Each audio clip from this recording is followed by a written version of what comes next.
Baik, perkenalkan kami dari kelompok Facial Expression Detection dari kelas PTI 5A. Di sini kelompok kami terdiri dari 4 orang. Yang pertama yaitu saya sendiri, Nikadek Sri Tina Febriani.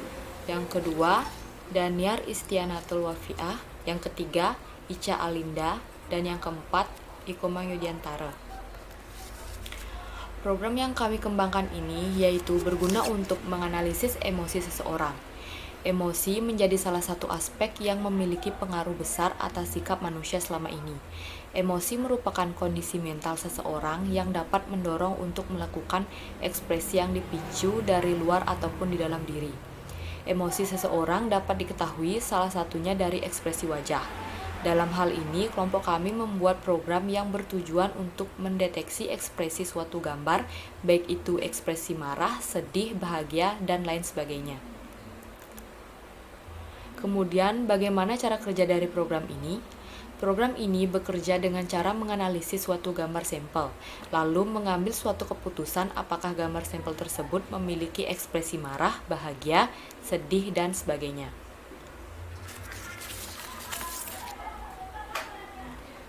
Selanjutnya, saya akan menjelaskan apa saja yang kita install di sini. Nah, yang pertama yaitu install TensorFlow, di mana di sini kita ketik pip install TensorFlow.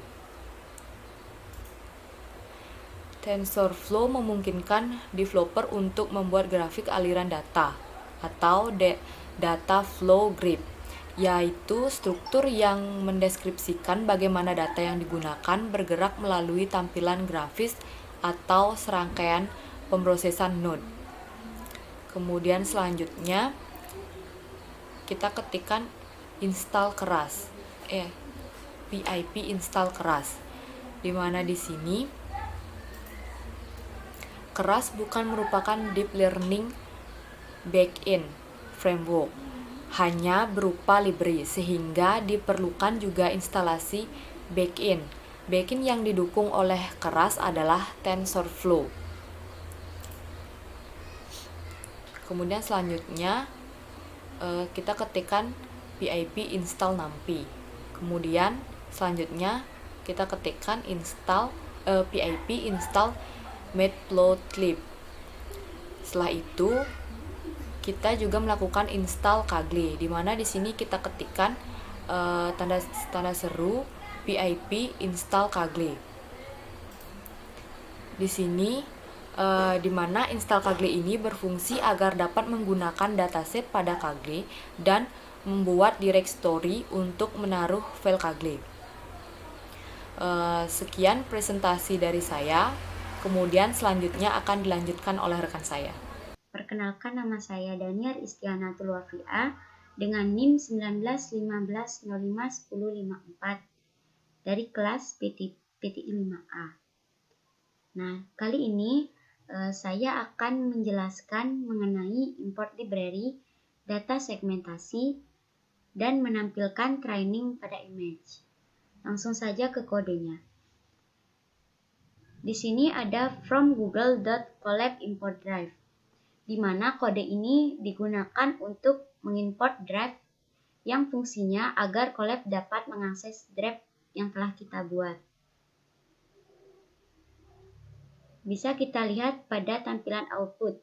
Jika seperti ini, maka Colab bisa mengakses drive.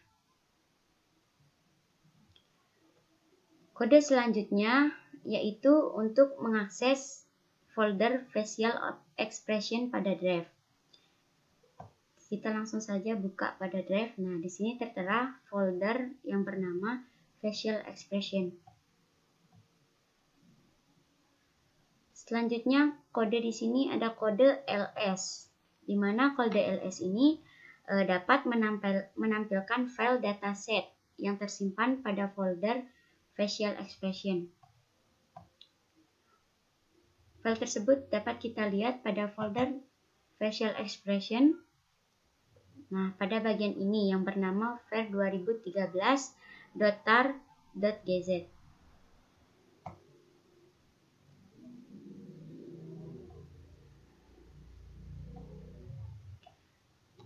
Selanjutnya di sini ada kode bernama import tar file, di mana kode ini digunakan untuk mengekstrak file yang bernama ver 2013.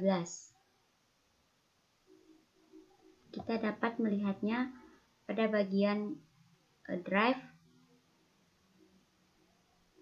di sini, terdapat dalam folder facial expression.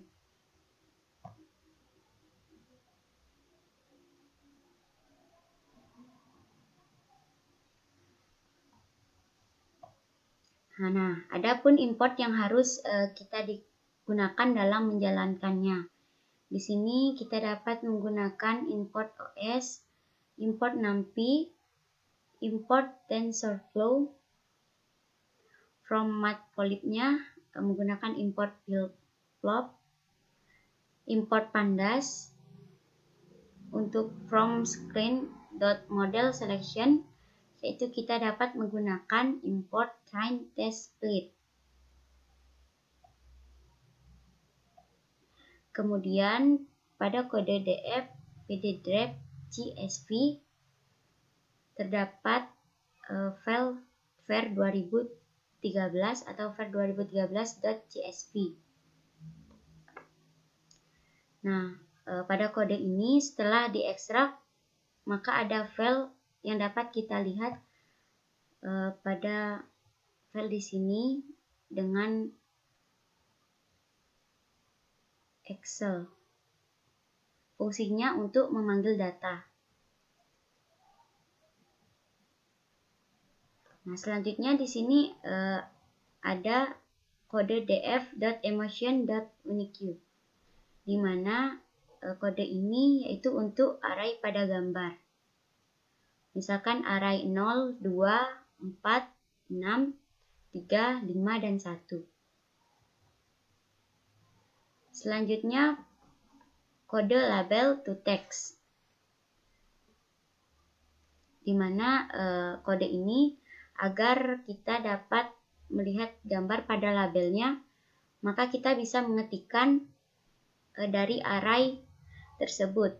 Nah, ini misalkan 0 untuk anger, 1 disgust, 2 fear, 3 happiness, selanjutnya ada sadness, 5 surprise, dan yang terakhir neutral.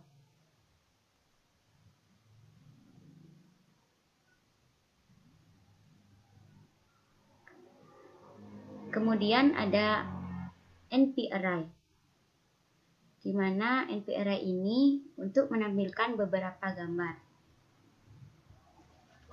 Mungkin itu saja yang dapat saya sampaikan. Penjelasan berikutnya akan dijelaskan oleh teman saya. Sebelumnya, terima kasih atas waktunya. Di sini saya Ica Alinda akan melanjutkan presentasi dari kelompok saya. Nah, pada bagian ini langsung saja dapat kita lihat kode sebagai berikut. Kode tersebut akan mengoutputkan gambar yang menghasilkan tampilan tiga baris dan 7 kolom. Dapat dilihat pada layar. Untuk kode ini digunakan untuk visualisasi gambar dataset. Selanjutnya, untuk kode di line 16, di sini digunakan untuk menguraikan kumpulan datasetnya. Di sini tertulis array gambar image underscore array. Di sini terus ada gambar. Kemudian di sini juga menerapkan fungsi lambda. Kemudian agar lebih cepat kita salin kode pada line ke-15 bagian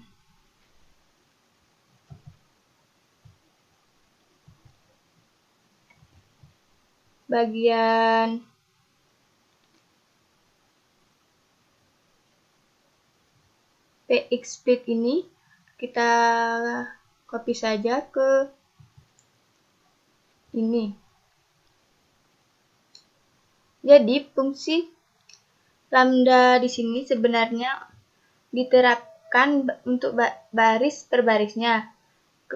Baris gambar dari kerangka data lengkapnya. Di sini juga menerapkan fungsi x.split. Untuk kode ini memakan waktu yang cukup lama karena harus menerapkan fungsi ini ke baris, dan di sini memiliki sekitar 30 atau 40.000 gambar dalam bingkai datanya. Kemudian lanjut kode line 17. Di sini digunakan untuk array gambar pada gambar. Kemudian lanjut ke line 18, yakni digunakan untuk memeriksa bentuk array pada gambar. Kode ini digunakan untuk melabeli gambar. Di sini tertulis df.emoticon.values. Kode ini berguna untuk memberi nilai data gambar dan label. Label ini akan menjadi array nantinya. Kemudian kita lanjut ke line 19. Di sini tertulis xtrain, x_test, y_train, y_test. Di sini untuk membagi kumpulan data menjadi bagian pengujian library. Kode ini digunakan untuk kemudian di sini kode ini digunakan untuk mengambil array pada gambar, kemudian mengambil labelnya. Di sini terus label, di sini untuk mengambil labelnya. Kemudian di sini juga tertulis test_site sama dengan .2. Artinya .2 ini adalah sekitar 2%-nya. Selanjutnya di line 20. Jadi di sini memeriksa seperti apa tampilan output, dan di sini ada penambahan shape. Maka akan terlihat outputnya seperti pada layar berikut. Sini outputnya, dan di sini juga ada penambahan shape-nya. Selanjutnya di line 21, yakni dapat dilihat kodenya is x_train sama dengan is_train/255. Kemudian di sini ada x_test sama dengan x_test/255. Dalam kode ini adalah praktik membagi gambar. Ditulis angka 255 karena itu akan mengeluarkan gambar dari kisaran 0 sampai 255. Jadi di sini kita dapat mengaturnya, yakni x_train dan x_test. Kemudian lanjut ke line 22. Di sini di line 22, yakni waktunya untuk mendeklarasikan model. Di sini kita mendeklarasikan model TensorFlow. Kita dapat melakukan dengan mengetikkan base model sama dengan tf.keras.model.sequential. Kemudian di sini kita menentukan layer yang kita masukkan. Seperti di gambar. Seperti kita lihat, di sini ada beberapa layer. Jadi di setiap tanda pagar ini berarti adalah layernya. Setiap layer ke bawah akan meningkat 2 kali lipatnya. Dapat kita lihat di sini angkanya 32. Kemudian di sini ada layer keduanya ada 64, dan ini ada meningkat lagi layarnya 125, dan kemudian di sini akan meningkat juga menjadi 256. Mungkin itu saja, dan selanjutnya saya lanjut ke line 23. 23, baris ke-23. Di sini waktunya untuk mengcompile. Di sini perlu pengoptimalan seperti yang dapat terlihat. Kodenya ini adalah untuk mengcompile-nya. Kemudian kita lanjut ke line 24. Nah, di coding ini kita akan membuat folder, dan di mana folder ini akan bernama checkpoint. Mungkin kita langsung saja mengeceknya di drive.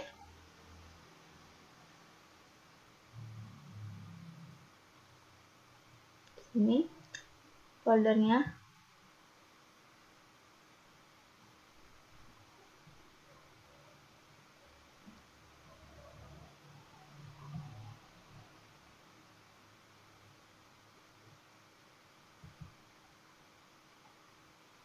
Nah, ini folder yang tadi kita buat yang bernama checkpoint.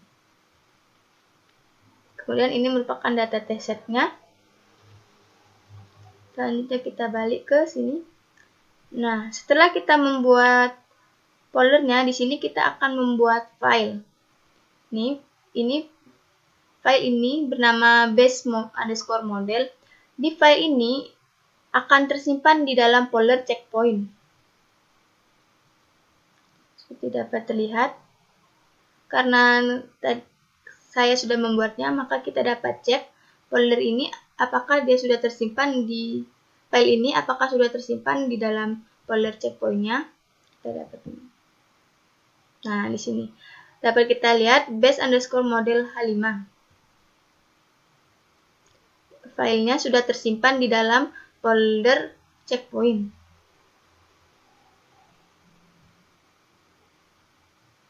Line 32 ini, sini adalah untuk modelnya. Di sini kita dapat melihat perulangannya sebesar 20. Langsung saja ke kodenya. Nah, di sini final modelnya, yakni dapat kita lihat di sini tertulis printf label original. Di printf label original ini akan menginputkan label dari gambar tersebut. Kemudian di sini ada prediksinya. Di sini akan mengoutputkan tulisan prediksi label dan prediksi label dari gambar tersebut. Kemudian di sini pplot.mshow ini merupakan printan dari gambar tersebut. Dapat kita lihat seperti ini. Nah, di sini timeslip 3 ini merupakan jeda gambarnya. Mungkin saya harus ulang biar gambarnya mau berjalan. Kita hapus dulu di sini. Kemudian kita kode.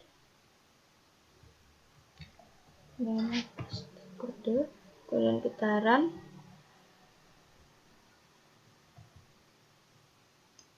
Nah, di sini slip 3 ini adalah jeda dari tiap gambarnya. Dapat dilihat gambarnya akan bergerak. Seperti ini. Mungkin sekian dari presentasi saya, akan dilanjutkan oleh teman saya. Terima kasih.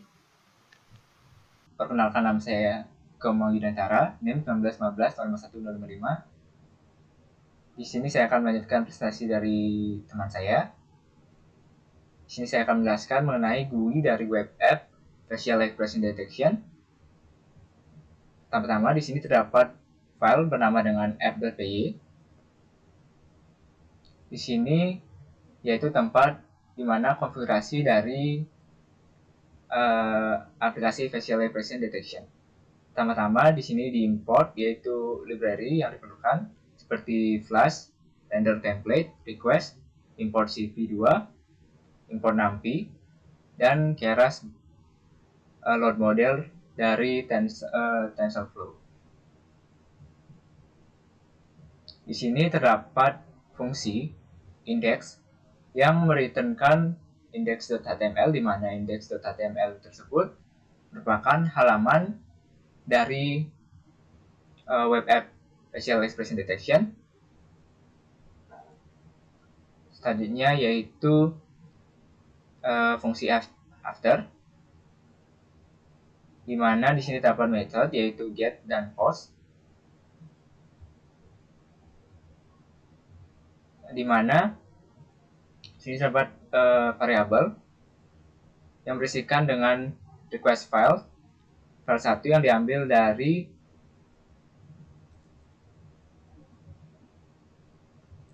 dari index.html, yaitu di sini terdapat input dengan nama file 1.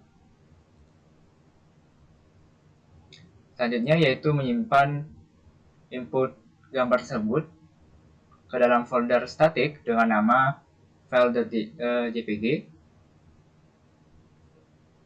Selanjutnya yaitu menggunakan cp2 yang melakukan read pada file tersebut, yaitu merubahnya menjadi gray,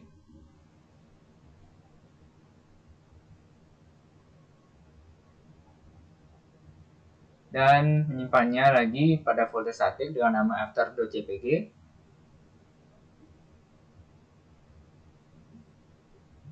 Di sini terdapat try dan accept.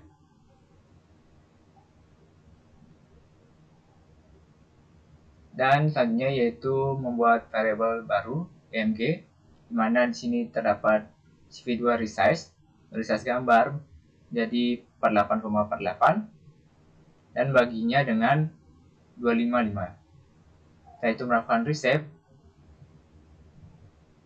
dan meload model yang sudah dibuat pada sebelumnya dan disimpan pada satu folder.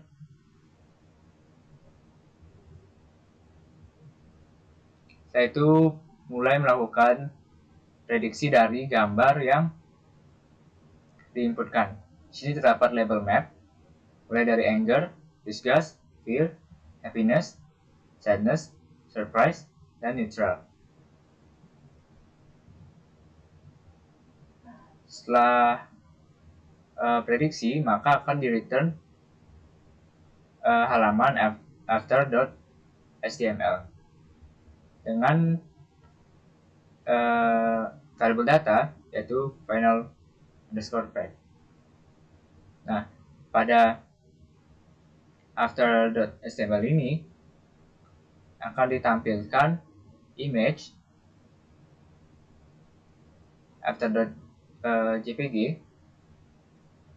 dan akan ditampilkan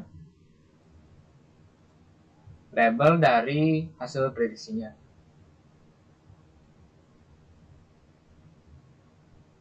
Sedangkan pada base.html di sini berisikan dengan script yang untuk mendukung berjalannya dari web app tersebut.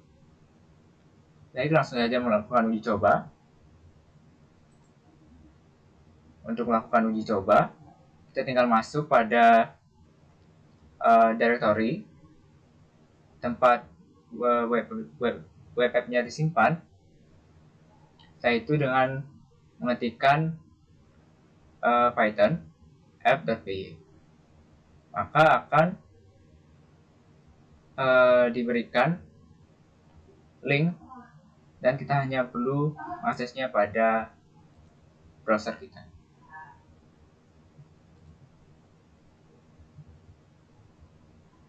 Baik, di sini saya akan mencobanya. Untuk melakukan uji coba, kita masukkan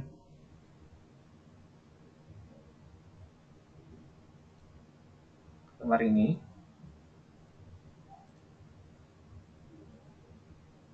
Maka akan menunjukkan ekspresi fear yang akan kita coba untuk gambar lain.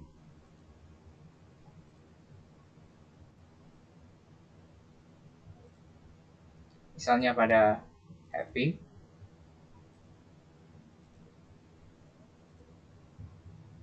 maka akan menunjukkan ekspresi happiness.